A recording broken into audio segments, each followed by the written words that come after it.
Bonjour et bienvenue sur ce podcast. Je m'appelle Marie et ceci est un podcast de tricot.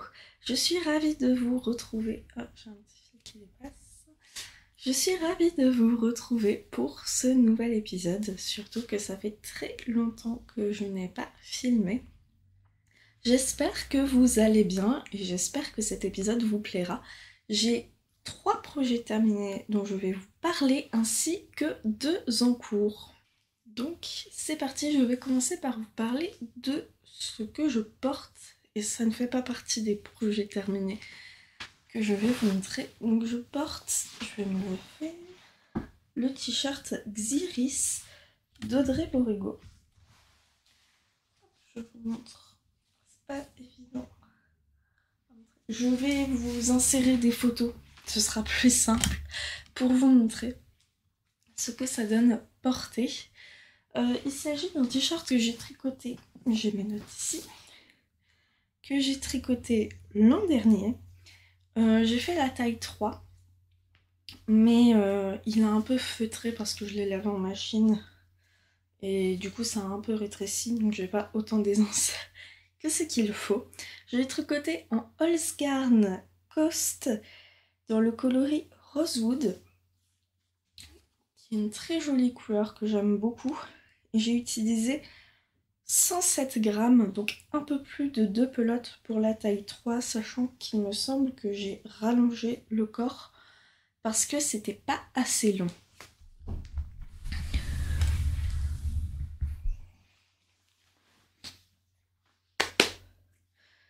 Je l'ai tricoté en utilisant des aiguilles 3,5 pour avoir l'échantillon. Et voilà, je l'aime beaucoup. Je suis un peu déçue qu'il est feutré en machine. En fait, j'ai pas fait attention, je l'ai mis à la machine. Alors que c'est un fil qui contient de la laine et du coton. Donc je n'aurais pas dû faire ça, j'aurais dû le laver à la main. Et donc il a un peu perdu en largeur et il a aussi rétréci, ce qui fait que je ne peux plus le porter au-dessus d'un jean. Je suis obligée de le mettre au-dessus d'une robe. Mais c'est pas grave. C'est pas forcément très adapté à l'été parce que c'est un fil qui est un peu chaud. Personnellement, là, chez moi, il fait pas très très chaud, mais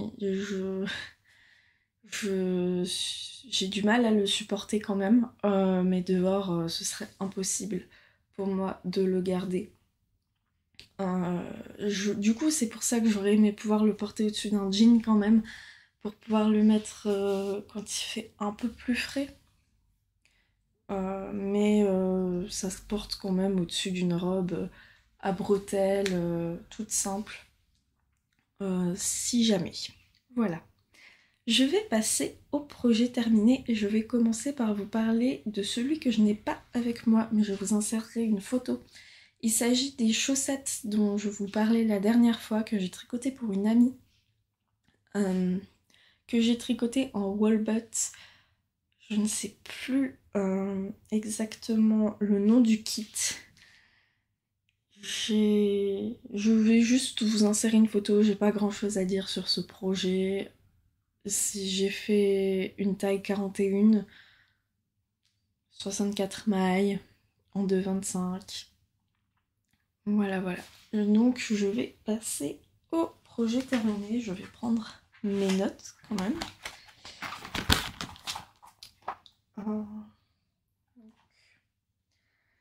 Je vais commencer par vous parler du pull Maple Flower d'Audrey Borrego. Je ne sais pas si vous voyez très bien. Est-ce qu'il faudrait que je rajoute de la lumière? Je vais essayer. Je vais chercher ma lumière.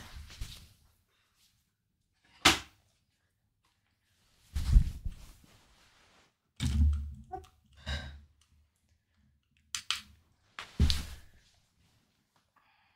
Je ne sais pas si ce sera mieux. Mais j'ai pas l'impression que ce soit mieux. Désolée. Il s'agit d'un pull avec un motif en torsade sur le devant et le dos est en jersey. Et les manches sont également toutes en jersey. C'est un pull que j'ai tricoté en test pour Audrey. Je vais le mettre pour vous montrer ce que ça donne. Si j'arrive à vous montrer. Hop. Voilà. Ce que ça donne porté. Je vous mettrai également les photos où on voit en entier le pull, c'est quand même mieux. Donc, c'est un pull qui se tricote du bas vers le haut en DK ou sport. Je crois que c'est sport plutôt. Moi j'ai tricoté la taille 3. Vous voyez que j'ai quand même pas mal d'aisance dessus. J'ai tricoté la taille 3 et j'ai utilisé des aiguilles 4 mm pour avoir l'échantillon.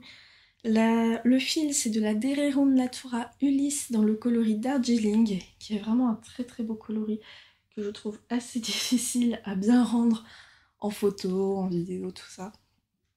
Je vais l'enlever parce que j'ai très chaud. Hop. C'est pas forcément la meilleure idée de montrer des projets aussi épais en été, mais c'est pas grave. On s'adapte. Alors, mon pull n'est pas tout à fait comme le modèle de base puisque je me suis trompée sur cette torsade là qui est en plein milieu. Il me semble que c'est à cet endroit là ou au-dessus. Je ne sais plus trop où, mais je me suis trompée. Il y a un endroit où en fait il faut faire des torsades différentes et moi j'étais partie dans la logique de symétrie et du coup j'ai fait des torsades qui partaient du même côté alors qu'en fait il fallait faire deux torsades qui allaient... Enfin j'ai fait deux torsades qui partaient de côtés différents alors qu'en fait il fallait qu'elles aillent du même sens. Mais je trouve quand même ce motif très joli. Je m'en suis rendu compte, j'avais déjà fait 3 répétitions du motif et j'ai demandé à Audrey si ça posait problème, mais elle m'a simplement dit qu'il suffisait que j'indique que j'avais fait une erreur. Et j'aime beaucoup aussi le motif comme ça, mais je pense me refaire un pull avec le bon motif. J'ai déjà acheté de la laine pour pouvoir m'en faire un deuxième, mais pas tout de suite, parce que j'ai pas envie déjà de tricoter des gros pulls au mois de juillet.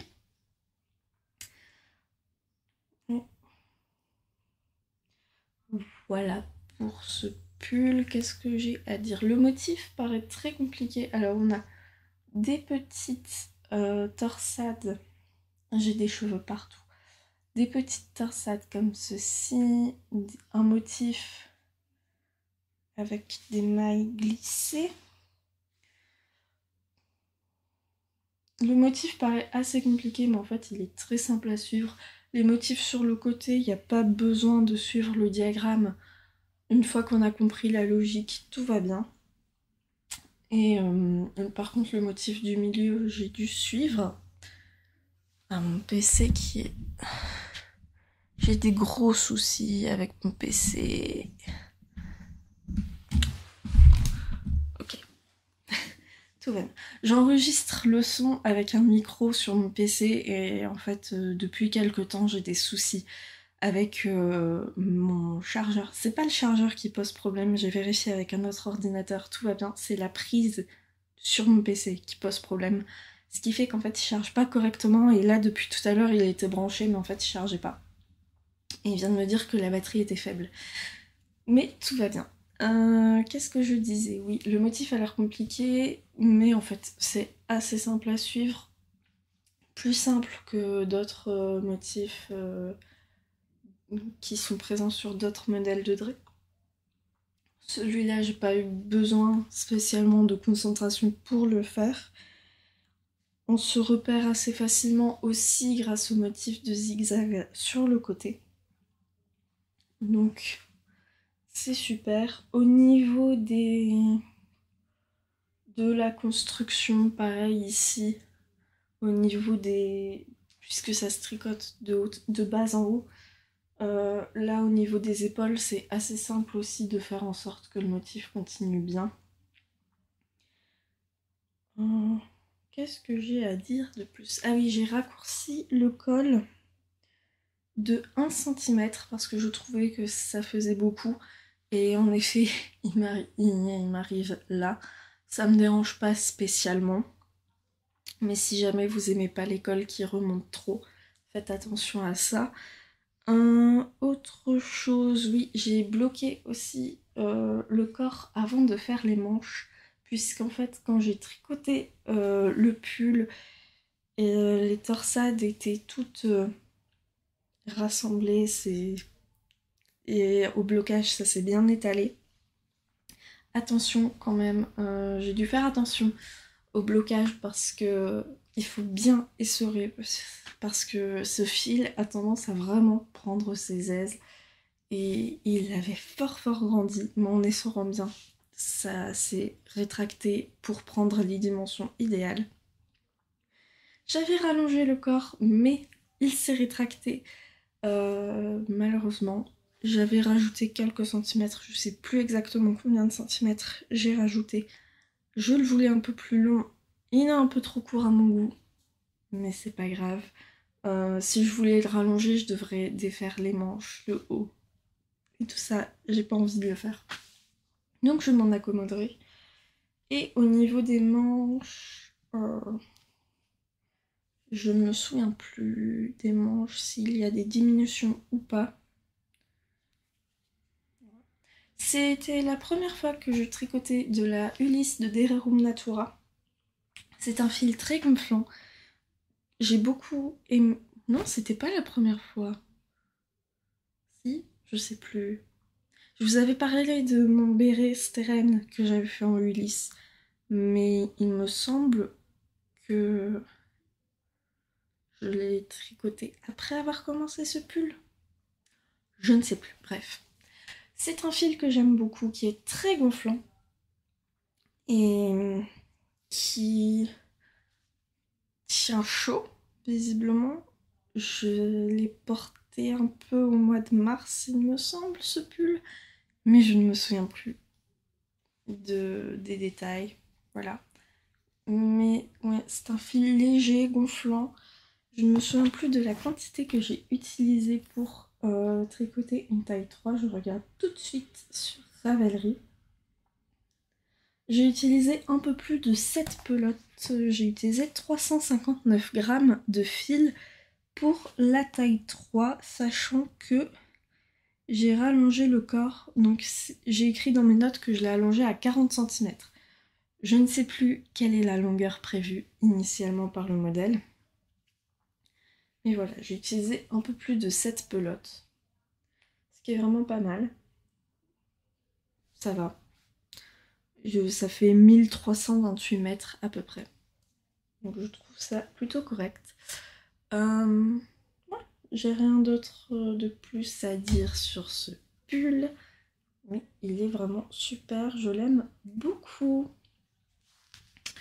Voilà. Ensuite, je vais vous parler de celui qui a traîné très longtemps. Il s'agit du pull Fedra, toujours d'Audrey. C'est la fête de la torsade, mais également la fête des patrons de Dré. Voilà, le pull Fedra que j'ai commencé en octobre 2021 et que j'ai fini il y a 2 semaines à peu près. Que j'ai tricoté en Holzgarn super soft et Titicaca dans les coloris. Alors la super soft, le coloris c'était Damask et la Titicaca, le coloris c'était Blossom. Ce qui donne une couleur dont finalement j'étais pas forcément très fan pour des torsades au départ, mais finalement je trouve ça très sympa comme coloris.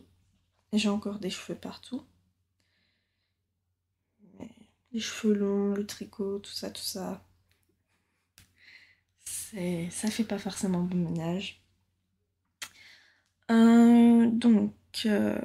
Au niveau... Ah oui, je vous ai pas parlé du coût. J'essayerai de vous insérer le coût de chaque projet en bas, en texte.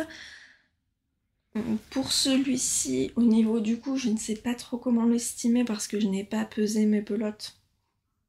Parce que maintenant, j'ai la flemme de le faire. Avant, je le faisais tout le temps, je pesais toujours mes pelotes à la fin d'un projet. Maintenant, j'en ai plus rien à faire.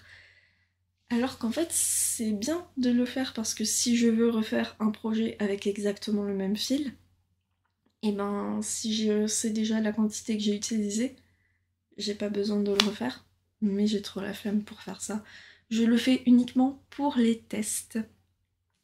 Ce qui est un peu bête, je devrais le faire plus souvent. Pour ce pull-là, j'avais acheté un cône de Supersoft. Les cônes sont à peu près à 25 ou 26 euros, je ne sais plus trop combien ils coûtent, mais c'est une façon économique d'acheter de la Supersoft et ça permet de faire 2 pulls dedans, à peu près. Ce qui est super.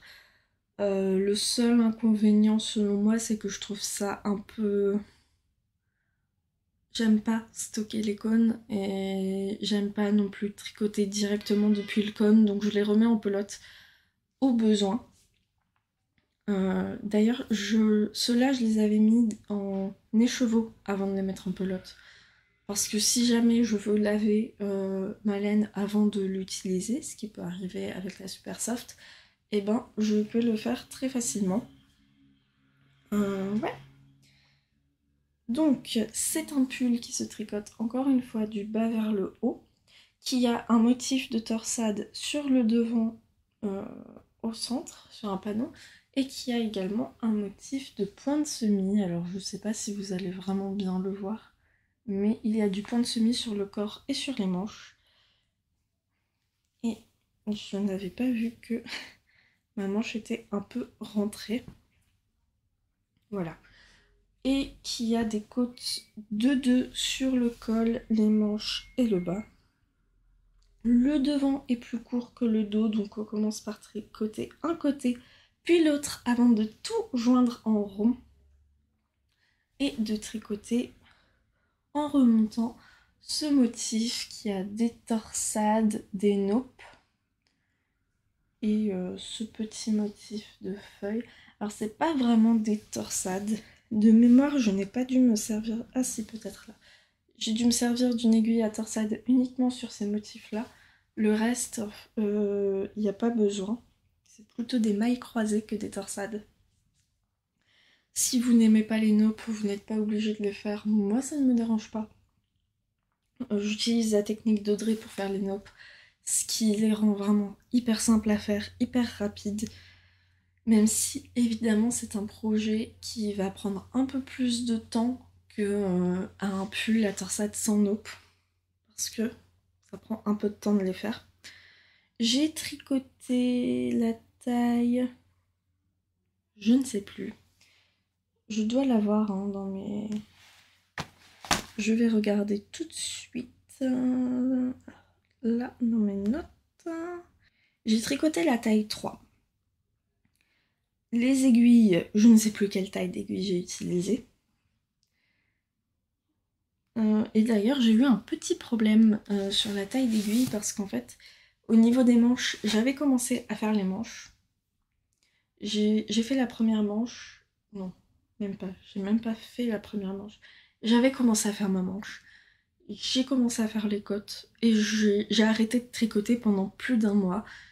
Et je ne me souvenais plus de quelle taille d'aiguille j'avais utilisée pour faire les manches. Ce qui m'a un peu posé problème. Mais j'ai finalement retrouvé... Enfin, j'ai pris une taille d'aiguille au hasard en fait. Et ça a l'air de convenir. Donc, tant mieux. Parce que ça aurait pu aussi faire des manches de taille très très différentes. Mais ça a l'air d'aller. Qu'est-ce que j'ai de plus à dire sur ce projet? J'ai rien de plus à dire. Voilà. Ah, si, au niveau du motif, il n'est pas compliqué non plus. Ça a l'air compliqué, mais ça ne l'est pas. Il faut juste l'appréhender. Mais c'est tout. On va passer aux encours et j'ai 2 encours à vous montrer. Dont une paire de chaussettes dont je vous ai déjà parlé. que j'avais mis en pause depuis je ne sais combien de temps. Il s'agit d'une paire de chaussettes toute simple à la vanille qui était à la base ma paire de chaussettes du mois de février, puisque dans un podcast je vous disais que je voulais faire une paire de chaussettes par mois. Spoiler alert, c'est loupé. Voilà, peut-être que j'arriverai à rattraper mon retard sur cet été. J'en doute fort. C'est la vie. Tant pis pour les 12 paires de chaussettes de cette année. Donc j'en suis à ma deuxième chaussette en... Je ne sais pas prononcer cette marque. Est-ce que j'ai l'étiquette pour vous montrer? Je crois que j'ai même pas l'étiquette dans mon sac. Ah si, non, pas du tout. Bon ben, voilà. C'est Chipies, quelque chose comme ça. Voilà, le coloris c'est... Je ne sais plus non plus. Si je retrouve le nom du coloris, je vous le mettrai en description ou en texte sur l'écran. Je verrai comment je fais. Mais c'est un magnifique coloris qui a des rayures roses et bleues et un peu blanches. J'utilise un contrastant pour les côtes et les talons et les orteils. Donc voici la première chaussette terminée. Et la deuxième chaussette qui est en cours. Il me reste une cinquantaine de rangs à faire, même pas. Sur le pied, hier j'ai voulu reprendre et j'avais oublié de tourner le talon. Je sais pas pourquoi. Enfin, ça faisait très longtemps que j'avais pas fait de chaussettes et j'avais oublié qu'il fallait tourner le talon. Mais je suis retombée sur mes pattes. Donc, tout va bien, qui finit bien. J'ai pas grand chose à dire sur ces chaussettes, j'utilise toujours la même recette. Sauf que là, d'habitude je fais des côtes torse, mais là j'ai fait des côtes de 2. Et ouais, 30 rangs pour... Comment ça s'appelle? La cheville. Un talon renforcé à gousset. Un pied et des orteils. Voilà. En 2,25, 64 mailles. Taille 39. Voilà, vous savez tout sur ces chaussettes. Et mon deuxième encours, qui est un encours que j'ai un peu abandonné, que j'avais commencé l'an dernier. Je vais essayer de vous le montrer de manière correcte, mais ça va pas être simple, parce que j'ai des aiguilles partout. Il s'agit du cardigan Ninon. Alors je sais, là, ça ressemble absolument à rien. On est d'accord. Mais il s'agit du cardigan Ninon de Audrey Borrego, encore, qui est un magnifique cardigan tout en dentelle, qui se tricote en fait en pièces séparées après, enfin plus ou moins séparées, et après on coud. Pour ma part, j'ai fait le choix de tricoter un demi-devant avant de terminer le dos, parce que je ne suis pas sûre de moi pour la longueur. Mais donc on commence par tricoter le dos avec cette magnifique dentelle qui est présente aussi sur les chaussettes Orzane. Je pense que vous voyez pas grand chose. Désolée, je fais comme je peux. Et donc on tricote ensuite un demi-devant puis l'autre. Ensuite il me semble qu'on coud les côtés et qu'on fait les manches après, mais c'est des petits mancherons avec des côtes de mémoire. Donc je tricote la taille 2 parce que c'est un cardigan qui est très large. Et je ne voulais pas qu'il soit très très large, mais juste ce qu'il fallait. Donc je fais la taille 2, alors qu'habituellement je tricote la taille 3 chez Audrey.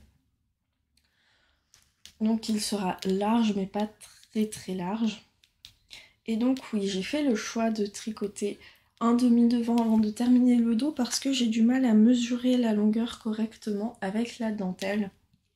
L'idée c'était en fait de faire un blocage temporaire. Je ne sais pas si je vais vraiment faire ça parce que ça prend du temps quand même de bloquer. Je verrai bien.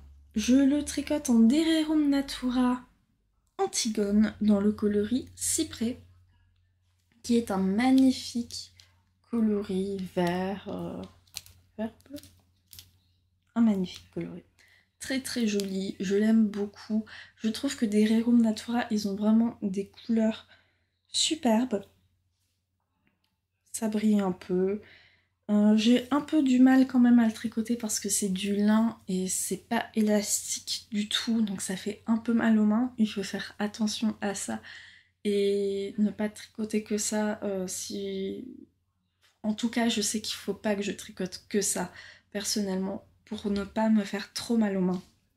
Il faut que j'ai un autre projet sur le côté. En plus, c'est un projet, vous voyez, qui demande quand même un peu de concentration avec la dentelle, même si c'est une dentelle relativement simple. Il faut quand même avoir un minimum de concentration, histoire de ne pas se tromper. Je le tricote avec des aiguilles 3,25, il me semble. J'arrive pas à lire mon aiguille. 3,25. Donc voilà, j'ai acheté 4 pelotes, j'espère que ce sera suffisant pour le faire en entier, sachant que j'en ai déjà utilisé une complète. Je verrai bien. Après, les demi-devants prennent moins de fil que le dos, visiblement. Donc je verrai bien. Et il me semble que j'ai utilisé une pelote, mais j'avais déjà fait mon échantillon avec cette pelote-là. Donc ça explique aussi le fait qu'elle soit un peu plus usée que les autres. Donc voilà pour mes encours. Au niveau des prochains projets, j'aimerais bien tricoter le débardeur baigneuse d'Atelier Émilie. Je verrai bien si j'ai toujours envie de le faire quand j'aurai terminé mon cardigan. Je vais essayer de ne plus trop m'éparpiller dans mes projets, surtout les gros projets, parce que là, j'ai un cardigan en cours, mais j'ai aussi ma grosse couverture sur laquelle je n'ai pas avancé depuis longtemps. Donc, je vais essayer de pas trop m'éparpiller au niveau des gros projets, sinon j'avance pas, ça me désespère de ne pas avancer. Donc, voilà pour ça. Ah oui, j'ai aussi mon pull au riz en cours, en filet main, qui est en pause parce qu'il fait trop chaud pour tricoter un pull avec du fil tenu en double. En termes de filage, j'ai filé un tout petit peu depuis le dernier podcast, mais vraiment un tout petit peu quoi. J'ai terminé de filer mes singles de tweed. Donc c'est du tweed de chez Hilltop Cloud. J'ai terminé de filer mes singles, mais il me restait pas grand chose à filer dessus. Et maintenant il faut que je les retorde, mais j'ai commencé à filer autre chose. Titiki, mon rouet, hop, je récupère mon rouet. J'ai commencé à filer une tresse de Merino Nylon de chez les Petites Potions. Donc mon rouet n'est pas disponible pour faire du retord actuellement. Je sais que là en ce moment c'est le tour de Fliss, mais j'ai trop chaud. Qui a envie de filer quand il fait aussi chaud, franchement? En plus j'ai pas eu le temps de filer parce que j'étais en stage depuis fin mai. Et même si je finissais assez tôt le soir, j'avais pas envie de sortir mon rouet, de m'installer pour filer. Donc ouais, parce que mon rouet, avant je le rangeais sur une desserte et c'était très bien, mais mon chat a découvert qu'il pouvait tirer sur la laine et en mettre partout. Donc maintenant je le range dans un tiroir, donc il n'est même plus visible pour que je me dise « Ah oui, ce serait bien de filer un petit peu aujourd'hui ». Donc finalement je file moins qu'avant. Il faudrait quand même que je le fasse parce que j'ai investi dans ce rouet et j'aime bien cette activité. Mais comme je ne vois pas mon rouet, j'ai pas envie de filer. J'ai chaud, j'ai pas envie de filer. Je sais pas quoi faire de ma laine filet main, donc ça me donne pas forcément envie de filer non plus. Que des problèmes. Mais je m'y remettrai à un moment. Je verrai bien quand j'aurai envie, mais en ce moment l'envie n'est pas présente, donc je ne vais pas me forcer parce que sinon ça me dégoûterait plus qu'autre chose. Voilà, c'est tout pour cet épisode, j'espère qu'il vous aura plu. Merci de l'avoir regardé et je vous revois bientôt. Je vais pas vous dire très vite parce que je ne sais pas quand est-ce que je filmerai à nouveau, que ce soit un podcast ou un vlog, mais j'espère que ce sera bientôt. Salut!